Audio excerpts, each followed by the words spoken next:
Muy buenos días y muy bienvenidos a un nuevo episodio de Preguntando en Voz Alta. Os habla Elizabeth Clark y en este programa, principio de temporada, nos acompañan Andy Wickham, ¿cómo estás? Muy bien, buenos días. Y Gerson Mercadal, ¿qué tal? Bien, un placer volver a estar aquí. Todos tenemos preguntas profundas y las respuestas a esas preguntas dan forma a nuestra vida. Esto es Preguntando en Voz Alta, un podcast de Fundación RZ.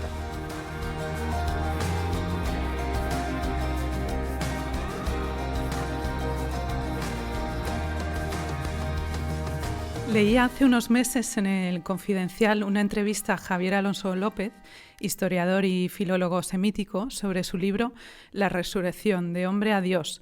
En su libro da por hecho que la resurrección no es posible científicamente y busca explicar los hechos y reconstruir el proceso mental que lleva a la creación de una de las mayores religiones monoteístas del mundo. Y dice: no hacen falta milagros ni extraterrestres, ni nada extraordinario para entender que un grupo de seguidores de un Galileo ajusticiado por Roma comenzara a anunciar que su líder había resucitado de entre los muertos. ¿Qué pensáis de esto? ¿La resurrección de Jesús tiene alguna base histórica o es más bien fruto de reacciones de sus seguidores o de invenciones? ¿Qué pensáis? Sí, pues la resurrección de Jesús no es, como muchos puedan pensar, otro dogma más o algo que te crees simplemente porque lo diga la Iglesia o esté escrito en un libro, ¿no? Es quizá el milagro más importante del cristianismo, es el pilar de la fe cristiana y el hecho histórico más relevante sobre el que se sostiene o se cae el cristianismo entero. El apóstol Pablo, autor de 2/3 del Nuevo Testamento, escribe en la carta a los Corintios: si Cristo no ha resucitado, vuestra fe es ilusoria. Es decir, si la resurrección es un montaje de sus seguidores, o una mentira propagada, o un invento, si Cristo sigue muerto, entonces el cristianismo entero se derrumba y nuestra fe, como diría Sigmund Freud, no es más que una proyección psicológica, ¿no? Una idea en nuestra cabeza que no es real. Por ello, la pregunta más importante que tenemos que hacernos no es si el cristianismo nos hace sentir bien, sino si es verdad y existe alguna base histórica. Quizá para sorpresa de muchos hay una base histórica muy establecida y muy sólida en cuanto a la resurrección de Jesús, no solo su existencia, su vida, su muerte, sino también en cuanto a la resurrección. Y hay hechos establecidos, hay al menos 5 hechos históricos que son prácticamente innegables, es decir, en cualquier facultad de historia, en cualquier universidad del mundo, se reconocen como prácticamente innegables. Y sería: 1, que Jesús de Nazaret estaba clínicamente muerto por crucifixión. 2, la tumba donde fue sepultado se encontró vacía 3 días después. 3, en múltiples ocasiones varios individuos y grupos de personas vieron a Jesús vivo después de su muerte. 4, que a pesar de tener multitud de razones para no hacerlo, los seguidores de Jesús de repente y de forma sincera empezaron a creer que Dios le había levantado de los muertos. Y 5, la iglesia primitiva creció de forma explosiva después de la muerte de Jesús. Vas a tener que pelearte contra un elefante académico muy grande si quieres poner en tela de juicio cualquiera de estos 5 hechos históricos. La pregunta es, obviamente, ¿cómo interpretamos estos hechos históricos, ¿no? Y durante décadas, investigadores han planteado todo tipo de explicaciones alternativas. Unos han sugerido que Jesús no llegó a morir y lo sepultaron vivo. Según médicos y forenses, es físicamente imposible. Muchos morían durante la flagelación que sufrió Jesús, que básicamente era arrancarte la piel y dejarte la columna descubierta. Los látigos tenían huesos y bolas de hierro. Los soldados romanos eran verdugos profesionales y pagarían un error de este tipo con sus vidas.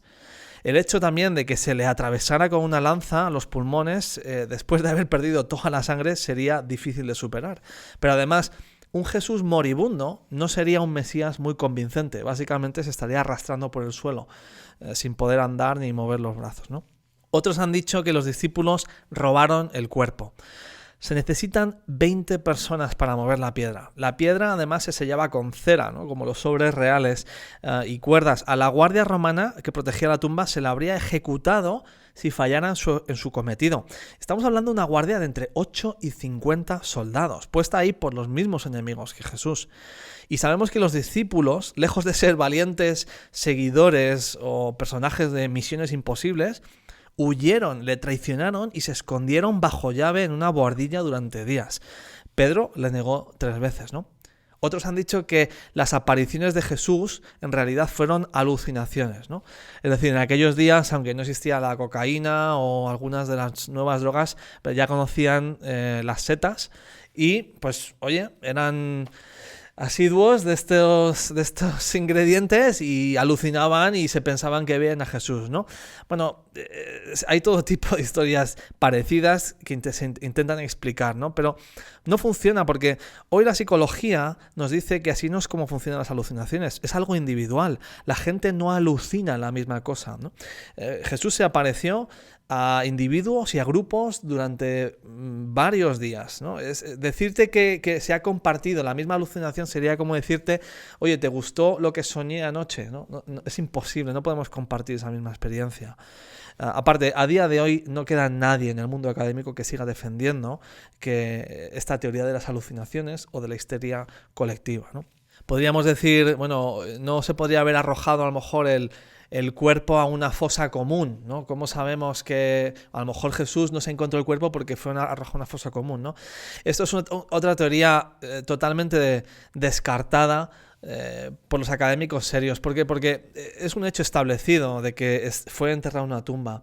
Pero la razón principal es que José de Arimatea es un personaje que aparece en los 4 evangelios. Él es el que ofrece su tumba de hombre rico, una tumba acabada en piedra, sólida, ofrece su tumba para enterrar a Jesús de una forma digna.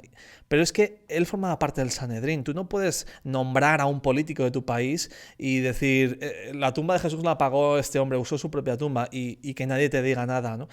Los propios enemigos, el Sanedrín, querían ocultar y proteger el cuerpo de Jesús. Por eso ponen una guardia romana, piden ayuda. Lo último que querrían es arrojar el cuerpo en una fosa común para que sus seguidores cogieran el cuerpo, se deshacieran de él y dijeran, ha resucitado, ¿no? La mejor defensa de los enemigos de Jesús era proveer el cuerpo y protegerlo. O sea, eran los principales interesados. Y sabemos que lo hicieron, ¿no? Por tanto, es una teoría que no se sostiene. Hay muchas más razones, ¿no? Podríamos hablar de algunas de ellas. Sí, yo creo que una de las cosas que más chocan a la gente es darse cuenta de lo que dices, que sí que hay un montón de evidencia. Pero lo importante es recordar que cuando estamos examinando hechos históricos hay 2 factores importantes. Por un lado, el tema de la evidencia, como decimos, ¿no? ¿Qué evidencia hay para pensar que esto fuera cierto? Pero también hay que tener en cuenta, y ya lo estás dejando entrever, Andy, hay que tener en cuenta los huecos que aparecen cuando quitas una explicación. Y con la resurrección esto es importante. Cuando quitas la explicación de la resurrección, hay un montón de huecos que hay que explicar y que, como bien nos dices, no hay ninguna explicación alternativa aceptada. Y esto nos fuerza a una conclusión importante. No basta con negar la resurrección de Jesús. Hay que llenar esos huecos de alguna forma y parece que, como decimos, no hay una alternativa. Además de las cosas que nos está diciendo Andy, tenemos que explicar, por ejemplo, el testimonio de las mujeres. Los que conocéis la historia sabréis que las primeras personas a las que Jesús se resucitó fueran mujeres. Y hoy en día, pues esto quizá no nos despierta ningún tipo de pregunta en el cerebro, pero tenemos que recordar que en ese momento de la historia, el testimonio de la mujer valía muchísimo menos que el de un hombre. De hecho, no era permitido dentro de una corte judicial. Sabemos que hoy en día nos llevamos a las manos a la cabeza, pero es como era la cultura. Por tanto, tenemos que preguntarnos, ¿por qué poner a mujeres como las primeras personas que fueron testigos si no fuera cierto? Al final te estás haciendo tu historia más complicada, ¿no? La explicación más probable es que pusieron a mujeres porque efectivamente fueron mujeres las que vieron a Jesús en primer lugar. No solo eso, tienes que explicar de dónde sale la iglesia cristiana, no solo como nos has apuntado, Andy, como uno de esos hechos que todos reconocemos. Tienes que apuntar que la iglesia cristiana apareció en medio de un montón de persecución. Era un grupo de personas sin dinero, un grupo de personas sin ningún tipo de formación militar, sin ningún tipo de armas. No eran un ejército, eran personas que nos cuentan los relatos que estaban asustadas antes de darse cuenta de que esto ocurrió. Eran personas que estaban encerradas dentro de una habitación y algo ocurre y de golpe están gritando a viva voz en la calle que Jesús ha resucitado. Se están jugando sus vidas y la mayoría de ellos dieron sus vidas por defender esta verdad. ¿Cómo explicas este cambio de actitud? Como digo, ¿cómo explicas que un puñado de personas asustadas termine creando el mayor movimiento de la historia, incluso hoy en día? ¿Cómo explicas? También, ¿cómo explicas que después de siglos de celebrar el día de reposo en sábado, de golpe el día más importante, el día en el que los cristianos celebran lo que creen, es el domingo? ¿Cómo explicas todas estas cosas? Este es el problema, que si quitas la resurrección, tienes que terminar acudiendo a explicaciones que son mucho más inverosímiles. Y esto me recuerda a una persona, ¿no? Hay varias personas que han estudiado esto en la historia. Una de ellas es Lee Strobel.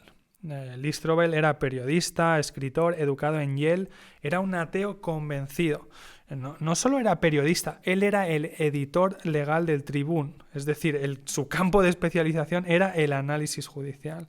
Y resulta que la mujer de Lee Strobel empieza a seguir a Jesús, se convierte al cristianismo, ¿no? Entonces Lee Strobel dice, mira, voy a demostrar que esto es una tontería, voy a demostrar que el cristianismo es falso. Y Lee Strobel escribe lo siguiente, escucha, dice: me di cuenta rápidamente que la supuesta resurrección de Jesús era la clave. Cualquier persona puede decir que es divino, que viene de Dios, pero si Jesús respaldó esa pretensión con volver de la muerte, era una buena evidencia de que decía la verdad. Durante casi 2 años exploré minuciosamente los datos históricos para saber si la Semana Santa era un mito o la realidad. No acepté sin más el Nuevo Testamento. Me propuse considerar únicamente los hechos que tenían una base histórica. A medida que me profundizaba en la investigación, mi ateísmo empezó a desmoronarse. Y Lee Strobel concluye lo siguiente: finalmente, después de haber investigado a fondo, llegué a una conclusión inesperada.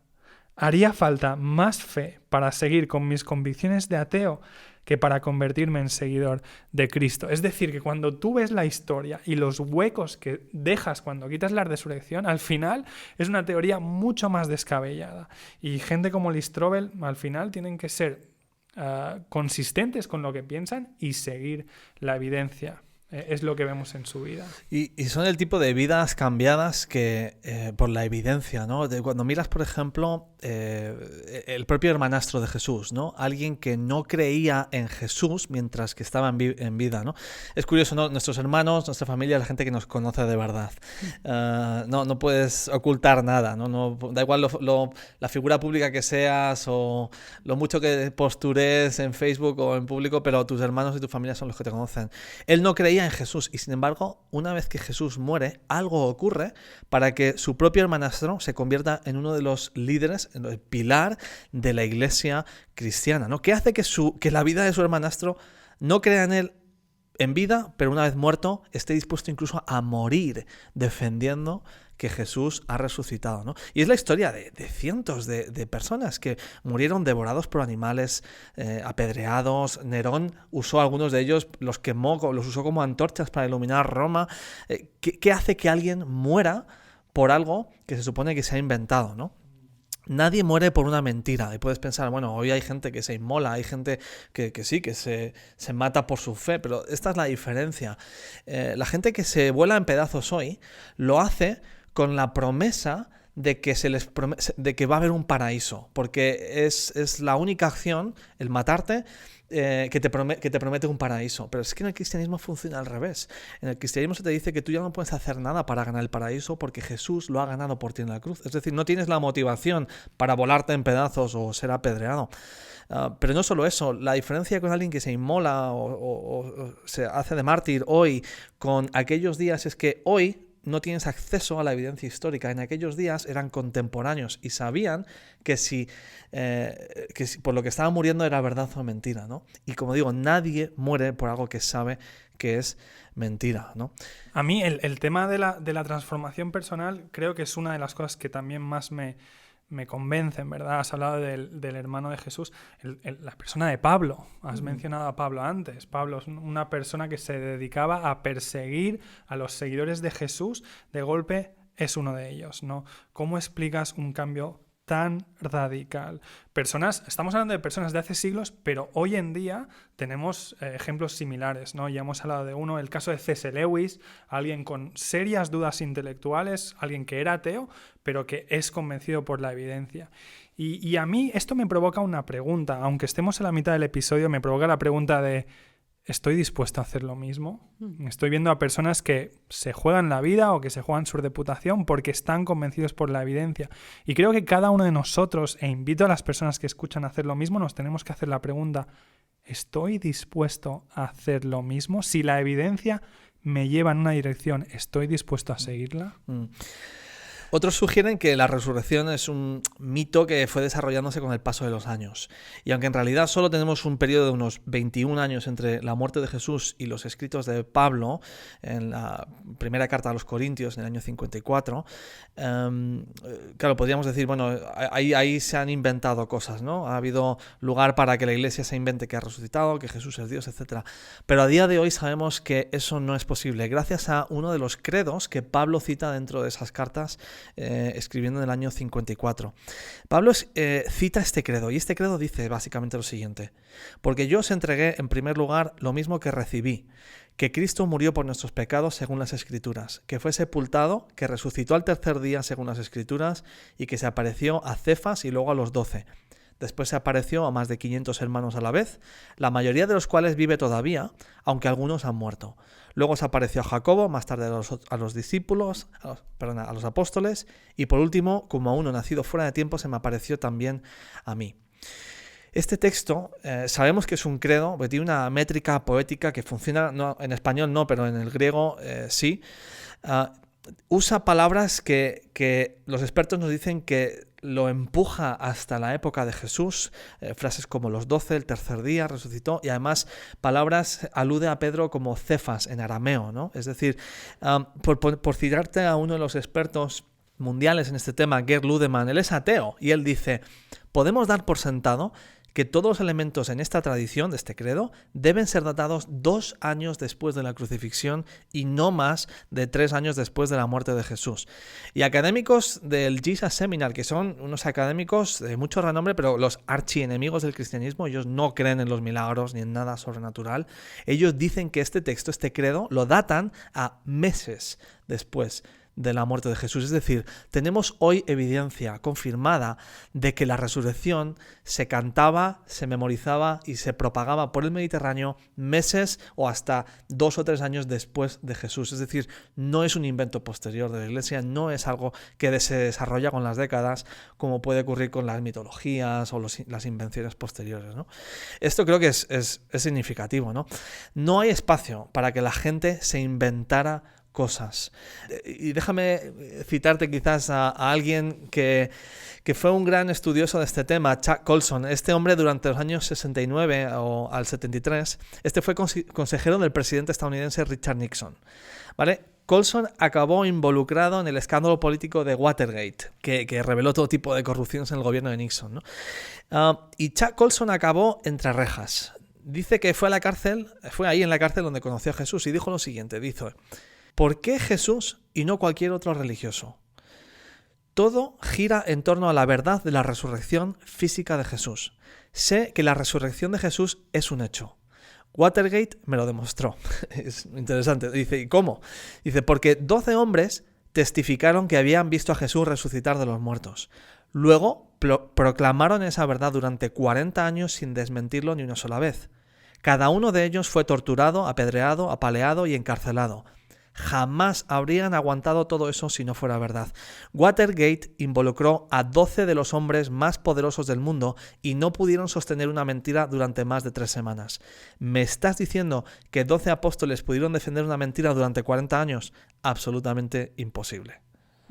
Todavía queda quizás la pregunta de que sigue siendo un hecho sobrenatural y que la resurrección de Cristo no es posible científicamente, aludía en la entrevista al principio. ¿Qué pensáis de este argumento sobre la ciencia?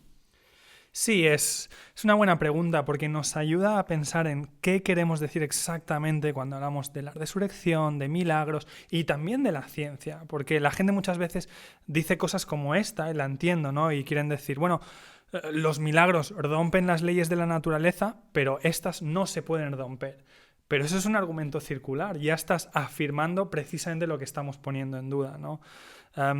Decir que la resurrección no es posible científicamente es mezclar categorías. La ciencia nos está hablando de lo natural, de lo que ocurre en este mundo, nuestra realidad.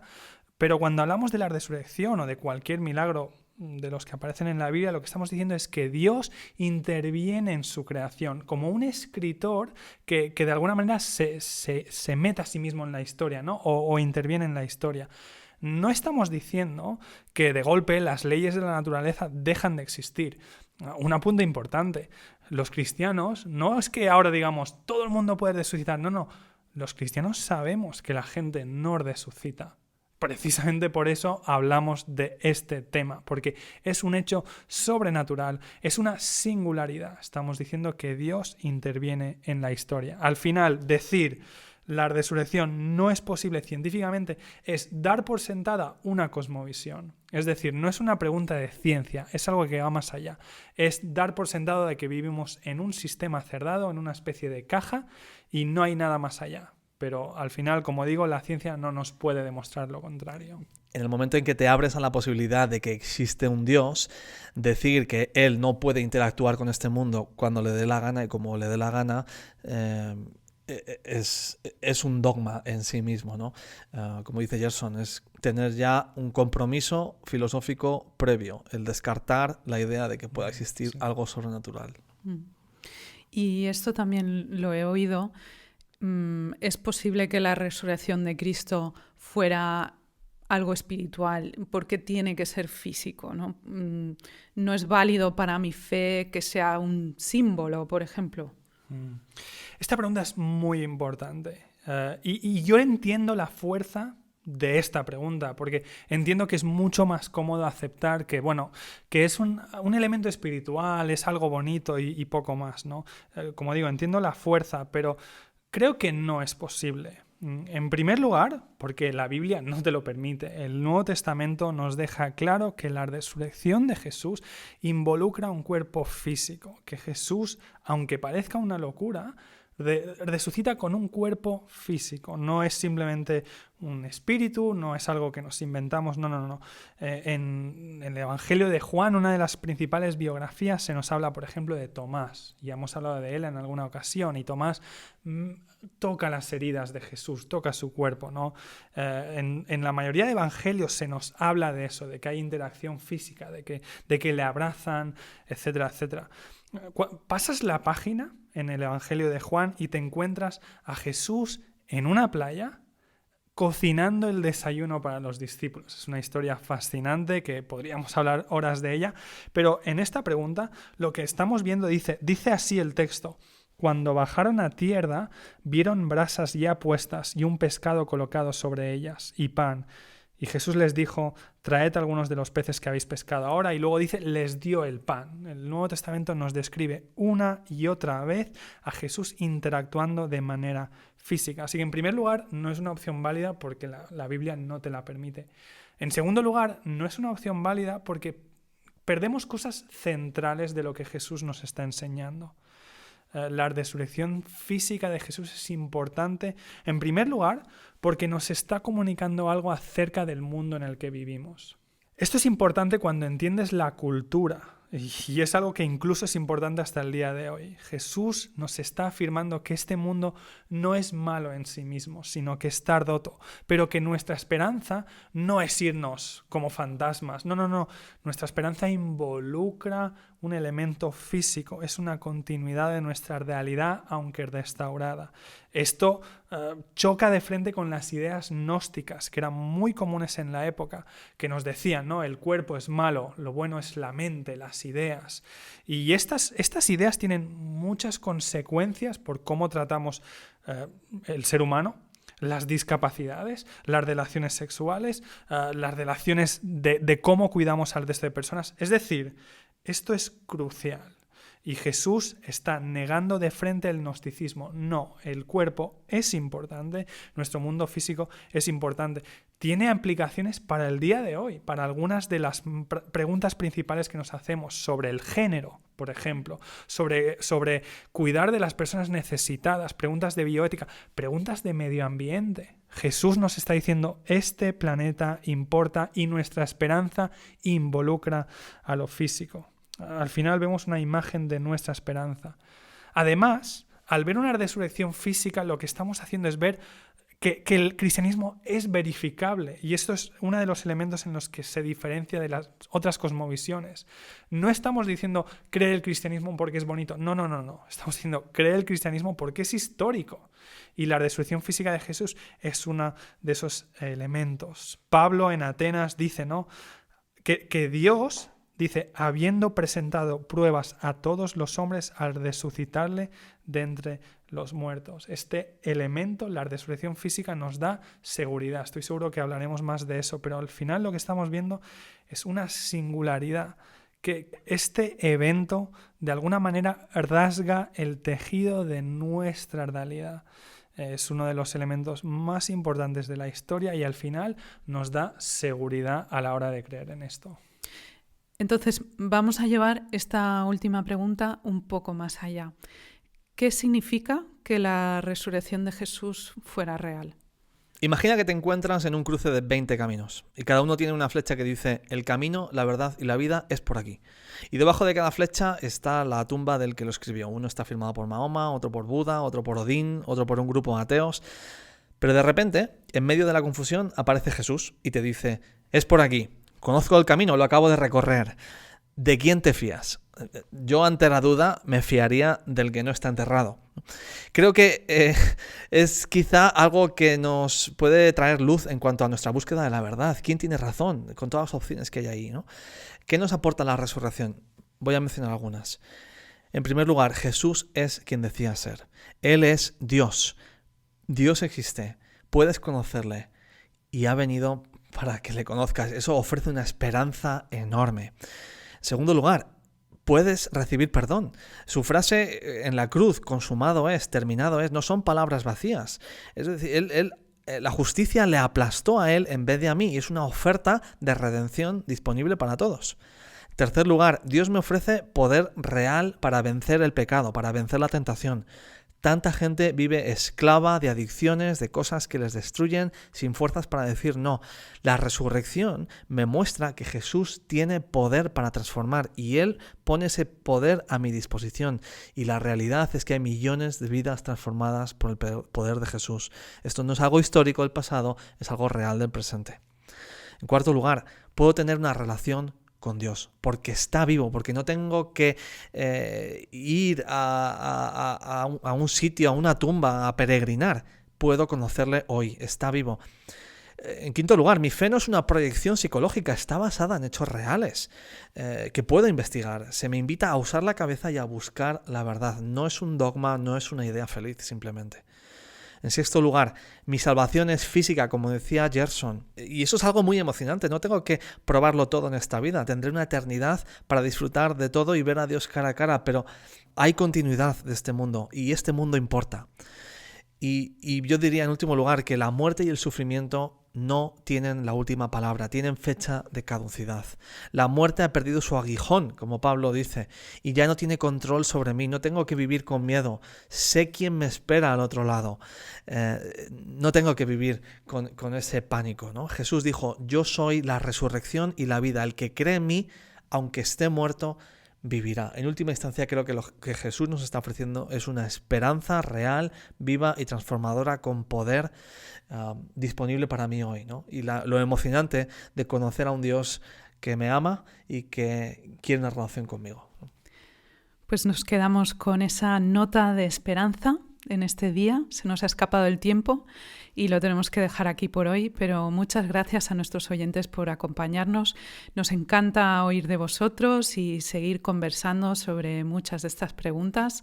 A lo mejor nunca las habéis dicho en voz alta, a lo mejor las habéis tenido en la cabeza y el corazón durante años, pero aquí en este programa esperamos que encontréis un espacio donde podamos hablar de ellas. Podéis escribirnos siempre que queráis a info@fundacionrz.es y nos volveremos a encontrar muy pronto aquí mismo. Hasta la próxima. Hasta la próxima, Alicia. Esto ha sido Preguntando en Voz Alta, un programa de Fundación RZ. Descubre más audios, vídeos y artículos en nuestra página web fundacionrz.es.